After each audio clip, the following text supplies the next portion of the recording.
Hello and welcome to StarCast from Planet Waves. My name is Eric Francis Coppolino, your friendly neighborhood astrologer reporting in from Kingston, New York.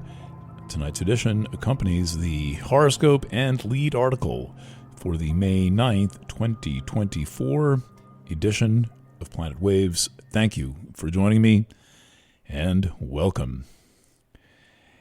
Before I get into the astrology, tonight we'll be introducing the Gemini studio reading Forward in All Directions, which will largely focus on Jupiter and Sedna entering Gemini. These astrology studio readings are excellent for Sun, Moon, and Rising Sign, and for anyone who takes an interest in astrology, they are an efficient, economical, and deep approach to astrology. You learn astrology while I'm doing it in the very basic and simple way that I make my presentations. Anyway, for Gemini, this is a big year.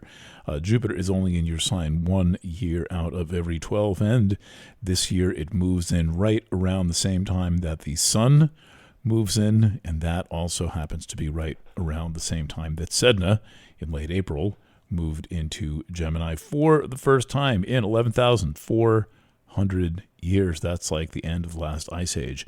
Sedna, needless to say, moves very, very slowly. So this is going to be a special and unusual year, and I'm going to set this astrology to words and music so that it is something that you can hear and feel and appreciate and value and make the best use of. We'll also soon be introducing the Trust Yourself mid-year readings. More on that another time. All right, so tonight's article continues the discussion of what I am calling a self-actualization process described by a lot of very exciting astrology in Aries. The astrology is still focused for the most part on Pisces, Aries, Taurus, and Gemini. Yes, there's stuff going on in other signs, but frankly, not that much. For example, Pluto is newly in Aquarius. So the focus on Aries and Taurus, mostly for now, has two big features. One is that Mars and Mercury are working their way through Aries. And Aries has been the scene of a lot of exciting changes. And if you've noticed a sea change in American culture, by which I mean, for example, students are getting restless on the campuses. There have been a lot of bad things that have happened in the last 20 or 30 years, and there has not been a lot of response from the student community. But the truth is that students are the teachers, and they have emerged as the teachers in the current conversation about why we should be allowed to criticize the behavior of a country no matter what. There's no religious prohibition about criticizing the behavior of a political state, particularly when it has killed, I don't know how many people, 35,000. Anyway, I continue to cover the astrology of this as it is developing. It is a lot of Aries. Aries is hot. It is on fire. And we've lived through a lot of Aries in the past few months with the total solar eclipse on April the 8th, as well as the Mercury retrograde in Aries. That Mercury retrograde in Aries is still working out. We are still in the shadow phase, the second shadow phase at the very end. That resolves, I think, on Saturday, May 11th, with the conjunction of Mercury in Aries to Eris, slow mover, ultra slow mover Eris in Aries. Full-fledged planet, not an asteroid. Sedna as well. So Mars, meanwhile, is working its way through Aries. And this is about waking up. This is about paying attention to who you are, what you feel, what you want, and what you need. Not, for example, doing everything everyone else says, or following what TV commercials tell you to do, or doing things because you might want to look good on social media, etc., etc., etc. No, that's different from what this astrology is about. Now, the thing is, this is very hot astrology of awakening, And in conditions where there is a lot of hot astrology of awakening, there's going to be a certain number of people who just simply want to back off and not really do very much and kind of like hit the snooze button and go back to sleep. And I realize this may be a very restless time for people who have not really taken an interest in their growth, in their spiritual lives, and in their personal development, or been following, how-to guides from Teen Magazine. And here we're being pushed into a real stage of a kind of before and after moment, an extended before and after moment known as the Northern Hemisphere spring of 2024. So Mars will continue to make big aspects. It's a little in the background right now. It's going to emerge in about a week when it approaches the North Node. So let's move on to what's going on in Taurus. The Sun is in Taurus at about 20 degrees, 1943 as of right now. Venus is also in Taurus. That's at about 1248 right now. So both the ruler of Aries is in Aries. That's Mars, and the ruler of Venus is in the ruler of Taurus is in Taurus right now, and that is Venus. That is a bit of a special moment. Meanwhile, the Sun is approaching within about 3 days. That happens on the 13th, a conjunction to Uranus. So we are in a time where there's going to be a lot of surprises, and there are going to be people who are feeling somewhat erratic. So there's a flake factor involved with Uranus, but there's also a breakthrough factor. And again, this aspect is the Sun approaching a conjunction to Uranus in Taurus, and that is exact on May 13th.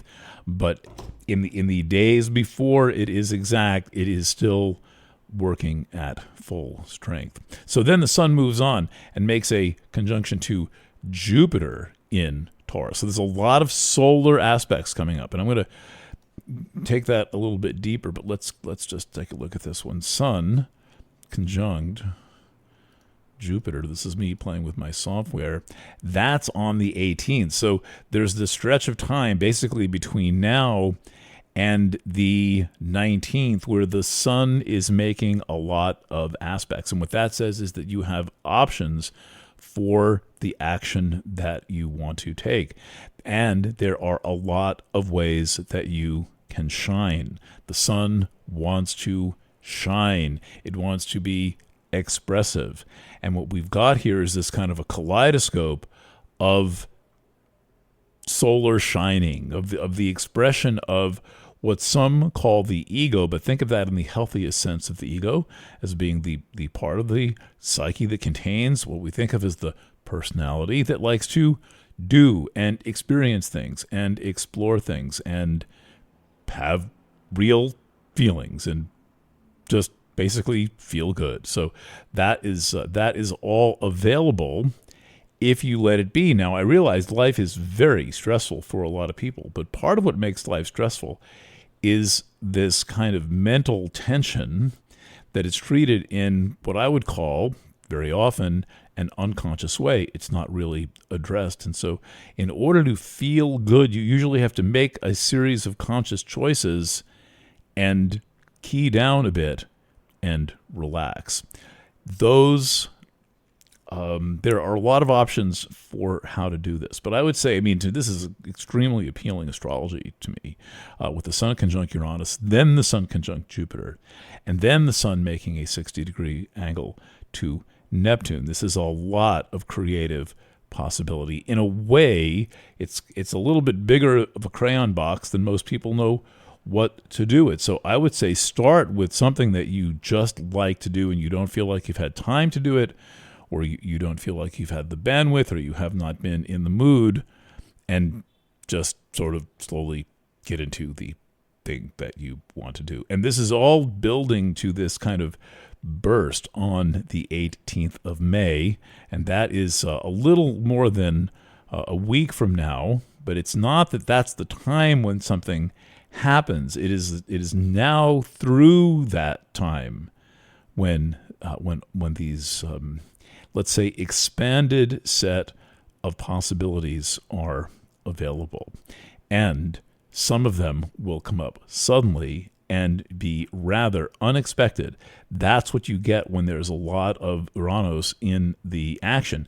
And as we build up to this chart pattern on the 18th, that gives us Venus exactly conjunct Uranus. I mean, that is a beautiful aspect. It is spontaneous. It is friendly. It is exciting. It is experimental at the same time that the sun is conjunct Jupiter. So take some chances. Do what you would not normally do. Feel and express what you would not normally feel and express. That is about the scope of things for now. Let's see. I'm going to have an edition of Planet Waves FM on Friday night. We'll be continuing with the coverage of campuses in the State University of New York system. We'll have some news from around other campuses, but I am personally very close to SUNY. That's where I graduated and did some graduate school and taught and have covered many of the campuses through my different journalism projects over the years. And so we will be visiting in with hopefully some students at New Paltz and then again some students at SUNY Purchase, another college, and hear from them what they're doing and what they are going through. It is very strange that so many campuses are calling the police on their students. And I describe this in tonight's article as evidence that the university has forgotten its purpose. The university has forgotten who it is and is resorting to violence to find out. It may seem like the police are perpetuating this violence. That is not true. They are merely tools or functionaries. The decisions are all being made by the respective college presidents. In any college, anywhere, it is up to the president whether to invite the police on to the campus. And I'm taking my lead philosophically from Marshall McLuhan, who said many times that the use of violence and aggression are an attempt at self-discovery. I'm not saying this is a good way to do self-discovery. I'm not saying it's the right way to do self-discovery. I'm just saying that it is a quick and ready go-to when someone has kind of unconsciously forgotten their purpose. They've forgotten, but they don't know that they've forgotten, and so they're going to start to take action to help them remember, and often that action comes in some form of aggression, hostility, or violence. And it's hard not to take this personally if someone's clubbing you or your daughter or something like this, but it helps to know what it is, and it helps to know if you observe yourself in some situation where you're being aggressive in a way that you don't like, or someone else is being aggressive in a way you don't like. Things may just pop into focus if you realize, this is about forgetting. This is about forgetting who you are, or someone else forgetting who they are. And you don't need to do these weird things in order to remember. And no, you don't need to tailgate at 85 miles an hour. You don't need to pass on the right at 90 miles an hour. There's a lot of weird driving going on right now. And a lot of that weird driving is that people get in this alternative ego known as their car, where they feel like they're all protected by metal and sandbags, and then they become a complete fucking ultra douchebag.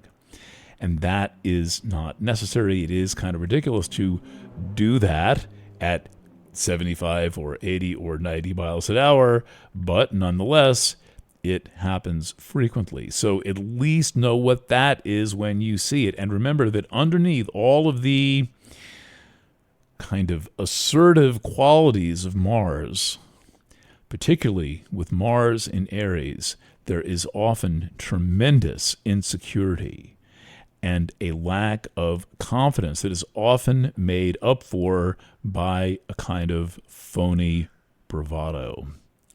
All right, I will leave you on that note.